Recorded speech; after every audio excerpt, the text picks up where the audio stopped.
Saya tanya Pak Alek ya.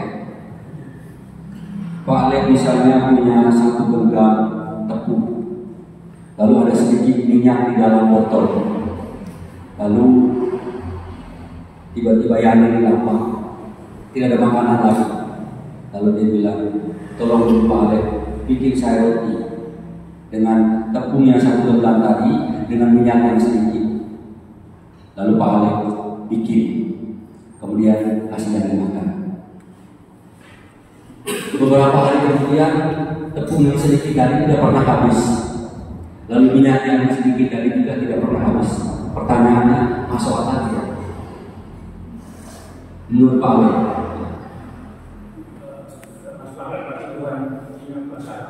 Tidak masuk akal, tapi Tuhan punya kuasa. Nah, sekarang saya tanya dia ini, pernah beli orang makan? Pernah beli orang minum? Pernah ada orang lapar yang dikasih makan? Pernah setelah beli lalu langsung hidup susah atau miskin atau tidak bisa makan sama sekali? Kenapa?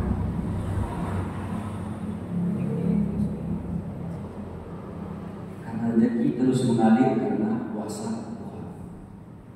Bapak Ibu keluarga yang terkasih, mereka berdua saya tanya untuk mewakili kita semua.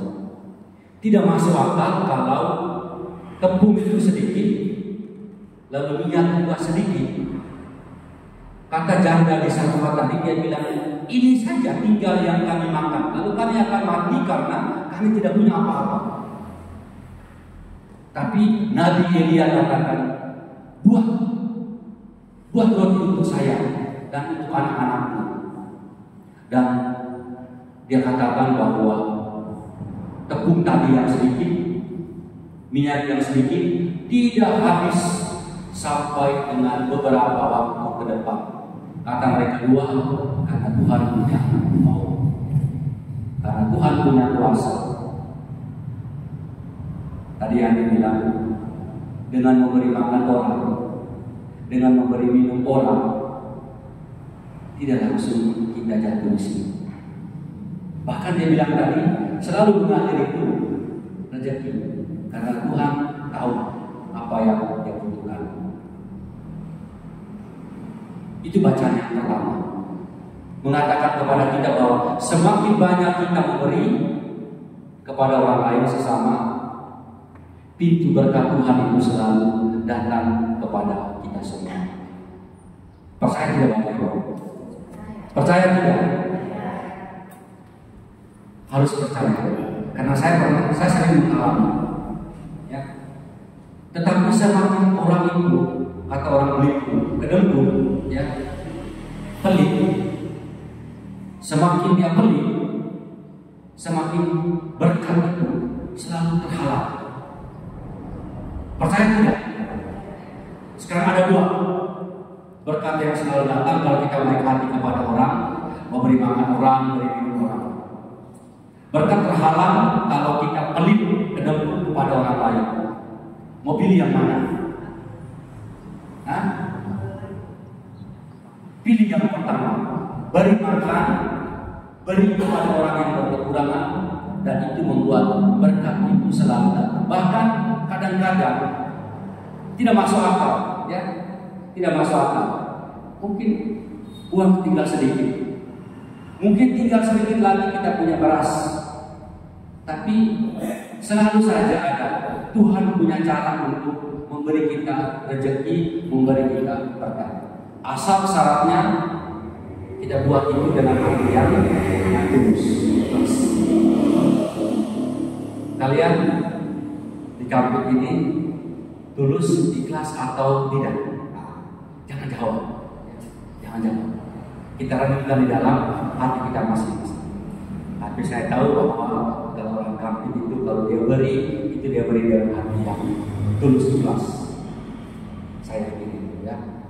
Selalu ada saja nasi, sayur, selalu ada saja kue keranjang, kue teri, bahkan daging babi yang sudah matang mentah saya bawa. Itu artinya bahwa berkat yang saya terima dan saya percaya bahwa dengan itu berkat juga selalu datang kepada Bapak Ibu semua. Yesus dalam bacaan Injil menceritakan kepada kita semua, kalau dulu sekarang itu kita pakai kantong kolektif ya.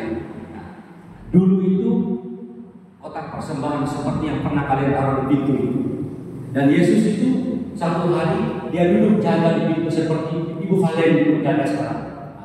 Posisinya seperti Ibu Valen itu. Lalu dia lihat orang-orang itu masukkan uang ke dalam peti persembahan, kotak persembahan. Pertama itu dia lihat orang-orang kaya beri uang besar-besar, menyala lampu warna merah. Dia kasih uang besar-besar, bahkan ada yang mungkin 1 gepok. Tapi ketika dia sudah perhatikan, ada orang yang janda yang tua, nenek-nenek sudah nenek janda miskin lagi, dia masukkan uang 2 peser ke dalam kotak. Menurut kita, mungkin orang yang pertama kali lebih hebat karena dia masukkan uang yang besar-besar. Ya. Tapi menurut Yesus, justru yang hebat itu adalah janda yang miskin tadi. Kenapa? Karena dia beri dari kekurangannya. Orang kaya tadi mungkin dia banyak hartanya, mungkin dia banyak uangnya. Bisa jadi ketika dia beri ke dalam kotak itu, begitu kotak ini kan, mungkin kita juga ya setiap kali kolekte ambil kantong, kolekte lagi, sudah mulai mengeluh. Mungkin orang kaya tadi juga mungkin mengeluh seperti itu. Tapi janda tadi yang miskin, dia beri 2 peser dan Yesus mengatakan justru persembahan dia yang sempurna. Karena dia bukan hanya beri uang, tetapi itu adalah uang yang mungkin setelah dia beri, mungkin dia tidak bisa makan lagi. Mungkin setelah dia beri, dia akan mati kelaparan. Tapi dia percaya bahwa tidak apa-apa, saya beri saja, Tuhan pandai atur. Tuhan tahu apa yang akan saya makan nanti. Tuhan tahu apa yang akan saya pakai untuk mencukupi saya punya kebutuhan di hari-hari yang akan datang. Nah, 2 sikap orang ini justru Yesus puji orang yang kedua karena dia memberi dari kekurangannya, bahkan dia memberi seluruh dirinya untuk Tuhan. Nah, sekarang kita lihat hidup kita, ya, hidup kita. Saya tidak ngomong tentang kolekte, saya tidak ngomong tentang berapa banyak yang kita beri untuk kolekte atau untuk Tuhan. Tapi saya mau tanya kepada kita, waktu Bapak Ibu memberi kolekte itu beri dengan hati yang sukacita atau bersungguh-sungguh? Sukacita atau bersungguh-sungguh? Sukacita. 1.000 rupiah pun, bahkan kalau masih berlaku uang 500 yang gambar siapa? Gambar monyet itu. Kalau masih berlaku, itu pun kita beri. Tetapi kalau kita beri dengan hati yang gembira, hati yang sukacita, itu lebih berkenan kepada Tuhan.